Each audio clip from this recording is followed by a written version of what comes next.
Good morning. ഇന്ന് 6ാമത്തെ ക്ലാസ്സാണ് നമ്മൾ ആരംഭിക്കുന്നത്. കഴിഞ്ഞ ക്ലാസ്സുകളിലെല്ലാം നമ്മൾ 2, 3, 4, 5, 6 എന്നീ സംഖ്യകൾ കൊണ്ട് മറ്റൊരു സംഖ്യയെ നമുക്ക് എങ്ങനെ ഡിവൈഡ് ചെയ്യാം എന്നുള്ളതാണ് നമ്മൾ പഠിച്ചത്. അപ്പോൾ ഇന്ന് നമ്മൾ ഈ 6ാമത്തെ ക്ലാസ്സിൽ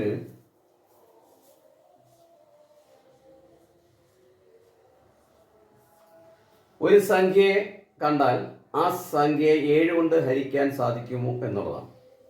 അപ്പോൾ നമുക്ക് ഒരു സംഖ്യ കണ്ടു, ആ സംഖ്യയെ നമുക്ക് 7 കൊണ്ട് ഹരിക്കാൻ സാധിക്കുമോ എന്നാണ് നമ്മൾ ചെക്ക് ചെയ്യുന്നത്. അപ്പോൾ നമുക്കൊരു ഉദാഹരണ സഹിതം നമുക്ക് മുമ്പോട്ട് പോകാം. 1841 എന്ന് പറയുന്ന സംഖ്യയെ 7 കൊണ്ട് ഹരിക്കാൻ സാധിക്കുമോ? അതിന് നമ്മളിവിടെ നോക്കേണ്ടത് ഈ ഒറ്റയുടെ സ്ഥാനത്ത് കിടക്കുന്ന അക്കം 1 ആണ്. അപ്പോൾ ഈ സംഖ്യ തന്നെ നോക്കിയാൽ നമ്മൾ കഴിഞ്ഞ ക്ലാസ്സിൽ പഠിച്ചത് നമുക്ക് നോക്കാം. അപ്പോൾ ഈ സംഖ്യ 2 കൊണ്ട് ഹരിക്കാൻ സാധിക്കുമോ? നമ്മൾ പഠിച്ചു കഴിഞ്ഞു, സാധിക്കത്തില്ല. കാരണം എന്താ, ഇതിൻ്റെ ഒറ്റയുടെ സ്ഥാനത്തൊക്കെ 0 ഇരട്ട സംഖ്യകളുമല്ല. അതായത് 0, 2, 4, 6, 8 എന്നീ സംഖ്യകളല്ലാത്തതുകൊണ്ട് ഇതിനെ നമുക്ക് 2 കൊണ്ട് ഹരിക്കാൻ സാധ്യമല്ല. അടുത്തത് 3 ആണ്. അപ്പോൾ ഈ സംഖ്യകളുടെ തുക നോക്കുമ്പോൾ 8, 9, 4, 13, 14. ഈ 14 എന്ന് പറയുന്നത് ആ സംഖ്യയുടെ തുകയാണ്. ആ തുക എന്ന് പറയുന്നത് 3ന്റെ ഗുണിതമല്ലാത്തതുകൊണ്ട് ഇതിനെ 3 കൊണ്ടും ഹരിക്കാൻ സാധ്യമല്ല. അടുത്ത 4. അവസാനത്തെ 2 അക്കങ്ങൾ ചേർന്ന് വരുന്ന സംഖ്യ എന്ന് പറയുന്നത് 41 ആണ്. 41 എന്ന് പറയുന്നത് 4ന്റെ ഗുണിതമല്ലാത്തത് കൊണ്ട് ഇതിനെ 4 കൊണ്ട് ഹരിക്കാനും സാധ്യമല്ല. അടുത്ത 5. ഒറ്റയുടെ സ്ഥാനത്തേക്കും 0, 5 ആണെങ്കിൽ അതിനെ 5 കൊണ്ട് ഹരിക്കാം, അതും സാധ്യമല്ല. പിന്നുള്ളത് 7ാമത്തെ ആണ് നമ്മുടെ ഓപ്ഷൻ. കഴിവല്ല 6ാമത്തതാണ്. 6ാമത്തെ എന്ന് പറയുമ്പോൾ ഇതിനെ 2 കൊണ്ട് ഹരിക്കാനും സാധ്യമല്ല, 3 കൊണ്ട് ഹരിക്കാനും സാധ്യമല്ലാത്തത് കൊണ്ട് ഇതിനെ 6 കൊണ്ട് ഹരിക്കാനും സാധ്യമല്ല. അപ്പോൾ നമുക്കിനിയുള്ളത് 7ാമത്തെ ഓപ്ഷൻ. അപ്പോൾ 7 എന്ന് പറയുന്നതുകൊണ്ട് 7 എന്ന് പറയുന്ന സംഖ്യ കൊണ്ട് ഹരിക്കാൻ സാധിക്കുന്നതിന് ഇതിൻ്റെ ഒറ്റയുടെ സ്ഥാനത്ത് വരുന്ന അക്കം എത്ര? 1 ആണ്. ആ 1ന്റെ ഇരട്ടി 2 കിട്ടും. ആ 2 എന്ന് പറയുന്നത് 184 നിന്ന് കുറയ്ക്കണം. അപ്പോൾ നമുക്ക് 2 കിട്ടും. അടുത്ത 8 വരും, 1 വരും.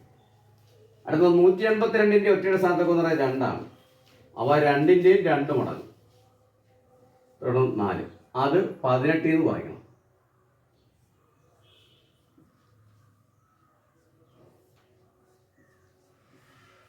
അപ്പോൾ 14 എന്ന് പറയുന്ന സംഖ്യ 7ന്റെ ഗുണിതമായതുകൊണ്ട് 1841 നമുക്ക് 7 കൊണ്ട് ഹരിക്കാം. നോക്കാം. 18നകത്ത് 7 2 പ്രാവശ്യം. 7, 2, 14. എത്ര പ്രാവശ്യം? 7, 2,